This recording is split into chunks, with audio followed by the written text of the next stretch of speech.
Кубок надо откатать. Открытие зимнего туристического сезона в Арамхи совпало с всероссийскими соревнованиями по гигант-слалому. В беседе о насущном в Центральном административном округе Назрани прошел сход жителей. Курортные поединки. Наши кикбоксеры вернулись из Домбая, где прошло первенство Юга России.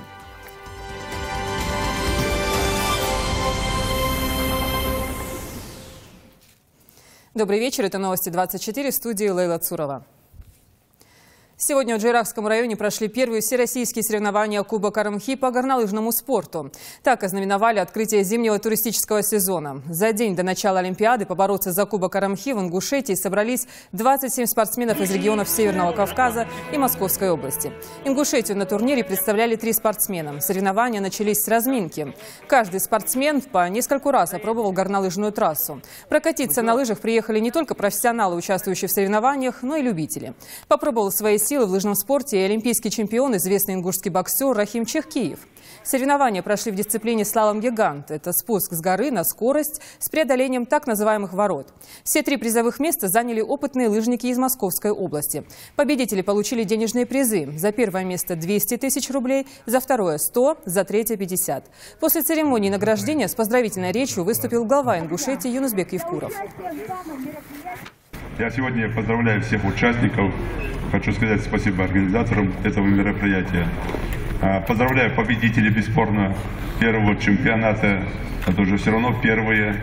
Даже если чемпион мира здесь занял первое место, но это чемпионат наш, и это первое место. Это большой плюс. Призы это одно, а звание это совершенно другое. Но и пользуясь случаем, призываю всех с завтрашнего вечера болеть за нашу сборную страны на Олимпиаде. Мы у себя на родине, в России, проводим Олимпиаду. Это первое, самое масштабное мероприятие нашей страны в современной России. Сноуборд, фигурное катание и фристайл. В Олимпийском Сочи стартовали первые квалификационные соревнования. Уже завтра на стадионе Фишт начнется грандиозное шоу – церемония открытия Олимпиады. А пока столица зимних игр принимает эстафету Олимпийского огня. Она стартовала накануне, а финиширует завтра. Честь пронести так называемое перо жар-птицы выпала знаменитым деятелям культуры, спорта, политики. Добавлю, за 2 недели соревнований участники Олимпиады поборются за 98 комплектов медалей. Такого количества не было еще никогда за всю историю зимних игр. К другим темам. Профессионализм судебных приставов и ответственное отношение к делу обеспечат эффективную защиту прав и законных интересов граждан. Это не установка, а скорее оценка работы Управления Федеральной службы судебных приставов по Ингушетии. Сегодня здесь прошла коллегия ведомства с участием главы региона. На встрече подвели итоги за 2013 год. О них подробнее в репортаже Магомеда Измайлова.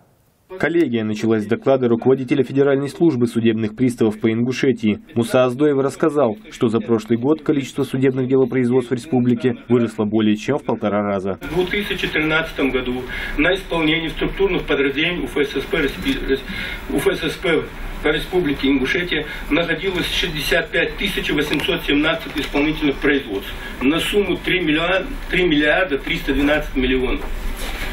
Прирост общего количества производств и сумм взыскания по ним по сравнению с аналогичным периодом прошлого года составила 62%. Нагрузка на приставов значительно выросла. На каждого исполнительного инспектора сейчас приходится почти 1700 делопроизводств. Звучали и другие цифры. Так, доля завершенных исполнительных производств в прошлом году по сравнению с 2012 годом сократилась на 13%. Это связано с резким ростом количества судебных производств. В минувшем году на 32% перевыполнили план по взысканию исполнительного сбора и на 23% по налогам. По сравнению с 2012 годом в половину выросло общее число дел о взыскании штрафов с нерадивых водителей. О важности работы судебного пристава говорил Юнусбек Евкуров. В своем выступлении он отметил, что от эффективной работы службы судебных приставов во многом зависит авторитет власти. И по кредитам, и по платежам по ЖКХ, и по ГИБДД, по штрафам, и алименты.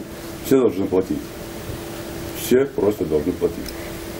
А если мы этого делать не будем, если мы будем добиваться этого, то также будет нарушение на дорогах. Ну, наплевать, он будет также бить машину. Подчеркиваю еще раз, вы одно из тех направлений, которые прочно удерживаете авторитет власти. Только начавшийся 2014 год обещает быть еще сложнее. В республике будет продолжена борьба с должниками за коммунальные услуги, а дальнейшее введение системы видеофиксации нарушений правил дорожного движения прибавит работы еще и с теми, кто вовремя не платит штрафы. Магомед Измайлов, Юнус Цычоев, Новости 24. 7 февраля исполнится 22 года со дня трагической гибели выдающегося летчика, героя России, генерал-майора авиации Сооронбека Асканова. Он всегда был внимательным сыном, главой семейства. И именно чувство заботы спасло жизни целой деревни. Правда, ценой гибели ингушского летчика.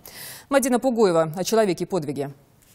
«Небо – удел сильных». Эта фраза так или иначе говорит о подвиге Сооронбека Асканова. За свою короткую жизнь генерал-майор достиг таких высот в военной службе, каких не смогли достичь тысячи офицеров и генералов. Будучи еще подростком, Сооронбек поставил себе цель – стать боевым летчиком, поэтому всегда упорно шел вперед. Мужественным и отважным запомнили героя не только его сослуживцы. Он разве что до смерти дотянул своей жизни тысячам спасая. Именно так говорят о подвиге летчика его односельчане. В селении Плиево, где родился Асканов, часто устраивают вечера памяти. Ученики и преподаватели третьей школы вспоминают судьбу и подвиг героя. Ему посвящают стихи и исполняют песни в его честь.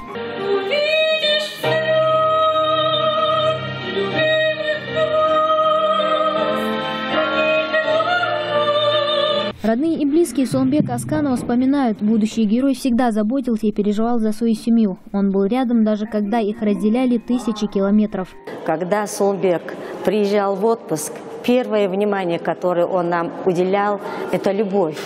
Он сильно нас любил. Говорить сегодня мне очень больно. Он умел воодушевить людей и зарядить их собственным энтузиазмом. Это был искренний, доброжелательный и порядочный человек. Именно так говорит о выдающемся летчике его друг, автор книги «Миг генерала Асканова». Я испытываю огромную гордость за то, что мне посчастливилось вместе с ним учиться 4 года в военно-политической академии в Москве, 3 года жить в одной комнате, близко подружиться с ним и на всю свою жизнь сохранить в своем сердце память об этом удивительном человеке. В свои 23 Сооронбек с отличием окончил легендарное Качинское авиационное училище. Он одним из первых поднял в небо МиГ-29. Его считали настоящим воздушным асом. Повышения по службе шли один за другим. За свою жизнь генерал-майор Сооронбек Асканов преподал много уроков начинающим летчикам, но свой главный мастер-класс он провел в последние минуты жизни. Во время тренировочного полета у истребителя отказало оборудование. В условиях нулевой видимости летчик потерял ориентацию в пространстве и самолет начал падать.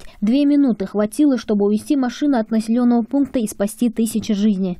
Дети, чтобы знали историю, гордились этим человеком. И вот достойным его памяти вот мы хотим их вырастить. На месте гибели летчика в Липецкой области установлен памятник. Его имя присвоено аэропорту Магаз, школе, улице в Орджоникидзевском и музее в Плиево. За мужество и героизм, проявленные при исполнении служебного долга, генерал-майору Сооронбеку Асканову посмертно присвоено звание Героя России. Мадина Пугоева, Ахмед Чербижев, Новости 24. Ночью на выездном посту «Волга-19» был задержан автобус, в котором находились пассажиры без наличия именных билетов.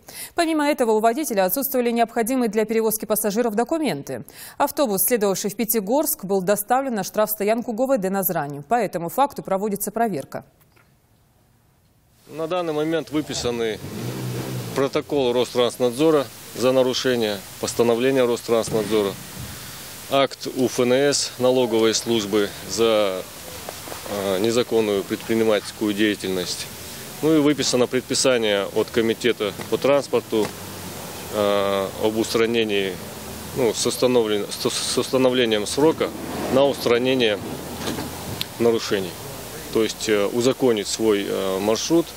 Водитель обязуется узаконить в указанный срок свой маршрут и легализоваться полностью. О пожарной безопасности и оплате коммунальных услуг сегодня говорили на сходе жителей Назрани.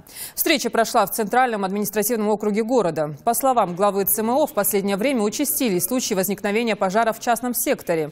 Одна из причин – установка несертифицированных отопительных приборов. Ну а что касается оплаты коммунальных услуг, то только за период с декабря прошлого года по январь текущего собрано более 17 миллионов рублей. Однако для более эффективного сбора платежей планируется проводить разъяснительные беседы во всех общественных местах. Результат проведения круглого стола пришли к тому, что поделились своим опытом работы. Каждый, например, директор третьей школы нам подсказал такую хорошую идею, что в концу месяца, каждый месяц проверять, оплачивали те или иные люди коммунальные платежи. Вот такие вопросы мы пришли, взяли, поделились опытом друг с другом. 15 минут на сборы в путешествие, последствия которого перевернули жизни тысяч людей. Испытания депортации выдержали не все. Те, кто справился и наладил свой быт, спустя годы готовы говорить о страшной трагедии, но уже с тихой грустью. Один из очевидцев, Сулейман Ведзижев, с ним встретился наш корреспондент. Вытаскивает бумажку и читает нам. По решению советского правительства вас переселяют в другие районы Советского Союза. Эти слова перевернули жизнь каждого ингуша. Точка отчета скитаний, голода и массовых смертей. В 2 часа утра 23 февраля 1944 года началась самая известная операция по этнической депортации наказанных народов. Ингуши среди них. Мать плачет. Ну, правда, она успела положить чуреху в печку, чтобы мы завтракали дома. Но не успел спечь эту чурек. Эта ночь была необычайно холодной. 15 минут на сборы, брать с собой разрешали только самое необходимое. Брата и отца Сулеймана Ведзижева вызвали на сельский сход в мечети, а сам он в то время помогал собраться матери. Из всего нажитого семья смогла взять лишь мешок муки, кастрюлю масла и банку меда. Вышли, в чем одеты. Взяли мы только простыни, даже одеяло не взяли.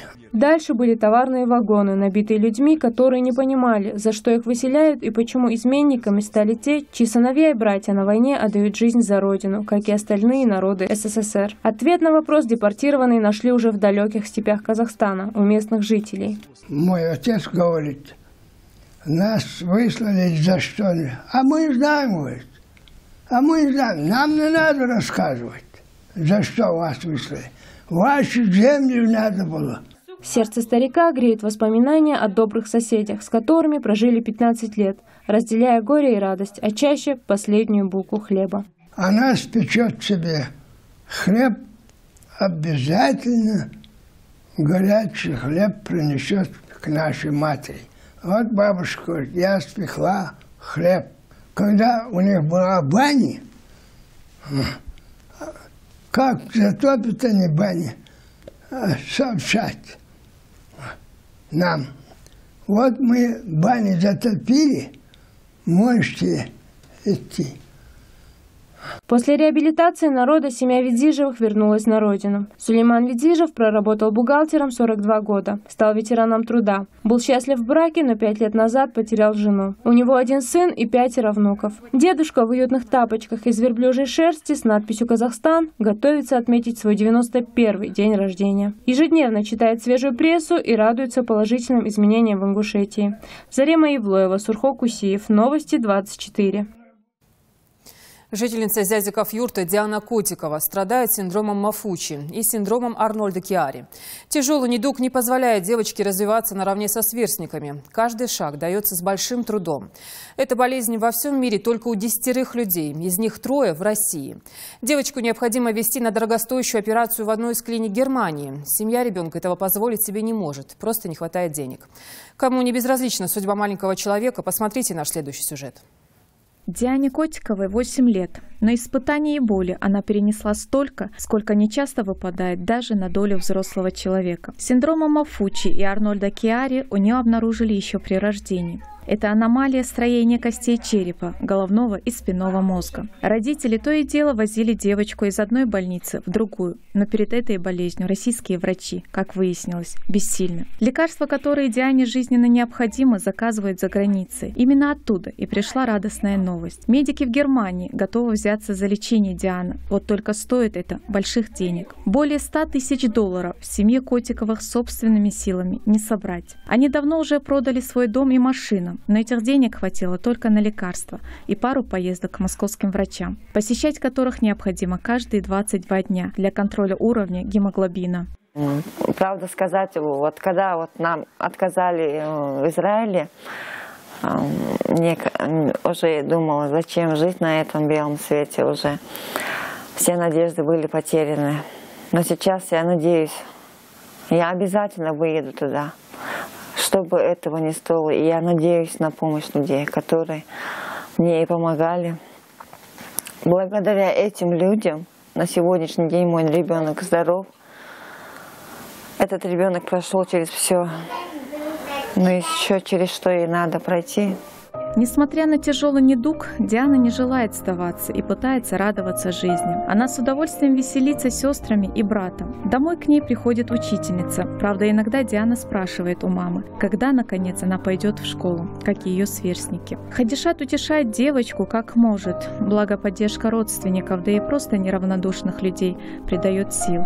В марте месяце для нас был благотворительный концерт по поручению нашего главы Евкурова. Всем этим занимался Аздоебекхан. Для нас собрали сумму 480 тысяч. Не раз милосердие людей позволяло собрать необходимую сумму и отправить Диану на обследование в Москву. Один из таких неравнодушных – директор благотворительного фонда Мусабик Мурзиев. Именно он забил тревогу в социальных сетях, после чего желающих помочь стало еще больше.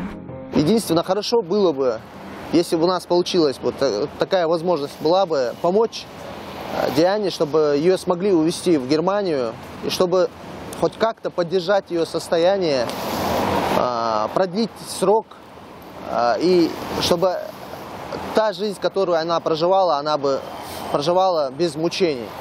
Министерство здравоохранения Ингушетии знает о Диане Котиковой. Там несколько раз помогали ей с поездкой в Москву. Диана Котикова у нас проходит по базе, она неоднократно у нас направлялась. Ее состоянием, ее здоровьем интересуются не только наши специалисты, но и специалисты институтов научно-исследовательских, и в частности самый центральный наш институт, Российская детская клиническая больница, которая занимается этим ребенком. И в эту больницу этот ребенок неоднократно направлялся и направляется для лечения, для оказания медицинской помощи. Семья Котиковых не знает, как скоро они купят билеты в Германию. А пока для Дианы каждый день – это настоящее испытание. Острая боль при ходьбе, гематома по всему телу, слабая память. Ее родители надеются, что неравнодушных к их беде станет больше. И средства на лечение в Германию все же удастся собрать. Светлана Томова, Ахмед Беков. Новости 24. Наши спортсмены показали один из лучших результатов по кикбоксингу в разделе лоу-кик. Первенство Юга России проходило в Карачаево-Черкесии. В нем принимали участие 10 регионов Северного Кавказа и Южного округа. Это так называемый трамплин к чемпионату России. Репортаж Бекхана Хашагульгова. На прошедшем первенстве Юга России по кикбоксингу в разделе лоу-кик наши спортсмены завоевали 9 призовых мест и привезли 4 медали высшей пробы. Соревнования проходили в весовых категориях от 42 до 90 килограммов. Несмотря на то, что в Ингушетии направление лоу-кика появилось недавно, наши спортсмены смогли показать довольно хороший результат. Кикбоксингом я занимаюсь уже 3 года, но в соревнованиях по направлению лоу-кик я участвовал впервые. У меня получилось добиться хороших результатов, хотя соперники были сильны. Аслану Заитову 14 лет. Кикбоксингом он занимается 3 года, но в чемпионате по лоу-кику он участвовал впервые. Турнир проходил в Карачаево-Черкесии в курортном поселке Домбай. В нем принимали участие более 170 спортсменов со всего Северокавказского и Южно-федерального округов. Из них 14 представляли нашу республику. Команды вот это плохая, вот это слабая нельзя было сказать. Спортсмены очень сильные были. На этом чемпионате Юга России присутствовало, то есть принимали участие 4 чемпиона мира прошлогодние. Призером первенства чемпионата России, мастера спорта. То есть сами подумайте, может спортсменов немного, но очень титулованные спортсмены. И выиграть один бой, это было достижение. Тем более мы вот как бы начинающие, 2-й год в этом лоу-кике. Для нас это было хорошее достижение. Перед чемпионатом в Домбае в Ингушетии прошли отборочные соревнования среди кикбоксеров. Тогда тренер Руслан Цуров смог учесть все плюсы и минусы своих бойцов. А теперь и опыт, полученный в Карачаево-Черкесии, позволит выработать новую стратегию. На ошибках своих уже начали работать. Вот. В каждом клубе уже идет подготовка, и с 11 по 17 число, на 17 у нас там взвешивание уже на Россию получается. Вот недельные сборы будут. На этих недельных сборах со Ставрополя, со всех регионов ребята съезжаются, спортсмены. Вот. И мы будем совместно проводить сборы, Уже я думаю, что опыт будет у ребят. В парах будут стоять, они уже будут нет противника своего чувствовать. Теперь спортсмены готовятся добиваться новых высот. С 17 по 22 февраля в Карачаево-Черкесии в том же спортивном комплексе состоится чемпионат России по лоу-кику. Бекхан Хашигульгов, Магомед Дидигов, Новости 24. Спасибо за внимание и спокойной вам ночи.